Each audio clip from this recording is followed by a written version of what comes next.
Most prices are not chosen to be fair. They are chosen to quietly guide your brain into spending more than you plan. Every day, businesses influence buying decisions not by changing products, but by changing numbers. The way a price is presented can matter more than the actual amount. This is called pricing psychology, and it is one of the most powerful tools businesses use to increase revenue without improving quality, adding features, or lowering costs. Pricing psychology works because humans do not think rationally about money. We rely on shortcuts, comparisons, emotions, and habits, and businesses design prices to take advantage of those patterns. One of the most common techniques is charm pricing, where prices end in 9, 99, or 95. A product priced at $999 feels significantly cheaper than one priced at $1,000, even though the difference is only one unit. This happens because the brain reads numbers from left to right and anchors on the first digit. The moment the brain sees a lower leading number, it categorizes the product as cheaper. Businesses use this everywhere because it consistently increases conversion rates. Another powerful strategy is anchoring. Anchoring works by presenting a higher price first so that the actual price feels reasonable in comparison. When a business shows a premium option before a standard one, the standard option feels cheaper, even if it is objectively expensive. The first number the customer sees becomes the reference point, and all other prices are judged relative to it. This is why many pricing pages show 3 plans. The highest plan is often intentionally overpriced for most users. Its main job is not to sell. Its job is to make the middle plan look like the best value. This is known as the decoy effect. The presence of an unattractive option pushes customers toward the option the business wants them to choose. Businesses also use price framing to influence perception. Saying only 100 per day feels lighter than saying 3,000 per month, even though the total cost is the same. Breaking a price into smaller units reduces psychological pain. Subscriptions rely heavily on this effect. Monthly payments feel manageable,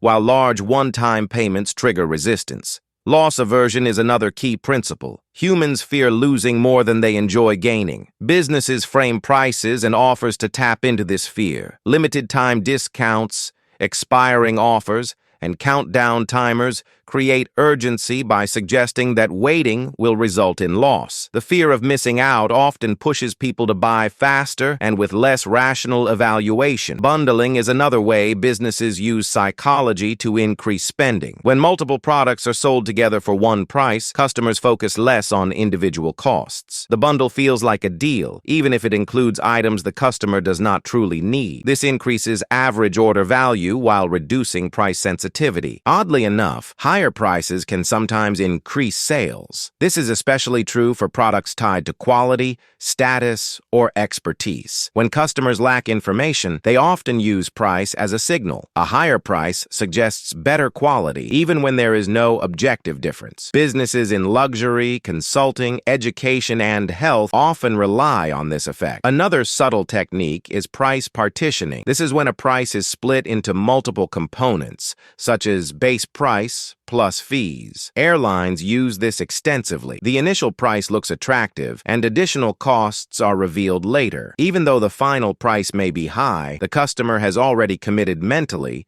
making them less likely to walk away. Free pricing is one of the strongest psychological triggers. When something is labeled free, rational analysis often disappears. Free shipping, free trials, and buy one, get one free offers dramatically increase conversion. The word free activates emotional responses that outweigh logical cost-benefit analysis. Businesses also use reference pricing by showing a crossed-out higher price next to the current price. This creates the impression of savings, even if the higher price was never truly intended to be the standard. The customer feels like they are winning, which increases satisfaction and likelihood of purchase. Context also matters. The same price feels different depending on where it is placed. A 300 item feels cheap in a luxury store and expensive in a budget store. Businesses design environments to shape expectations before price is even seen. Music, lighting, layout, and branding all prepare the brain to accept certain price ranges. Another important tactic is payment friction reduction. The easier it is to pay, the less people think about spending. Saved cards, one-click checkouts, and digital wallets reduce the mental pause that might stop a purchase. purchase. Businesses know that hesitation is dangerous, so they design systems to keep momentum flowing. Psychological ownership also plays a role. Free trials allow customers to feel ownership before paying. Once people feel something is already theirs,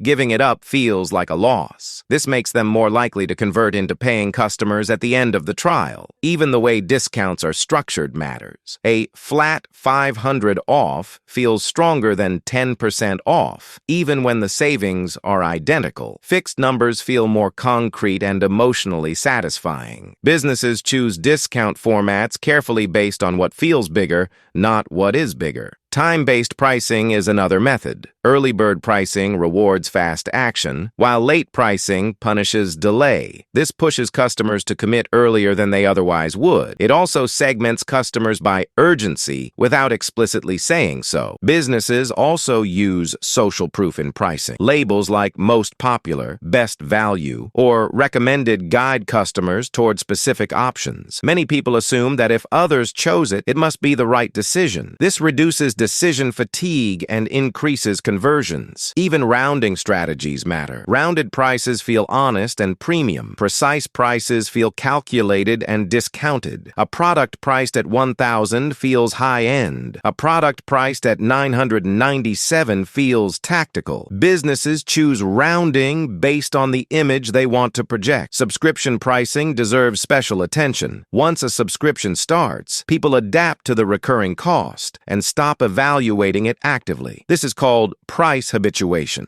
Businesses benefit because recurring revenue continues with minimal resistance after the initial decision. Another tactic is price escalation. Starting low and increasing gradually feels easier to accept than starting high. Customers adjust over time, and increases feel smaller relative to the established habit. Ultimately, pricing psychology works because money decisions are emotional decisions disguised as logical ones. Businesses that understand this do not ask, what is the product worth? They ask, how will the customer feel when they see this number? By shaping perception, context, and comparison, businesses turn pricing into a silent salesperson. No extra features, no better quality, just smarter numbers placed in the right way. Pricing psychology does not force people to buy. It gently nudges them toward decisions they already want to justify. And in that quiet space between logic and emotion, businesses make most of their money.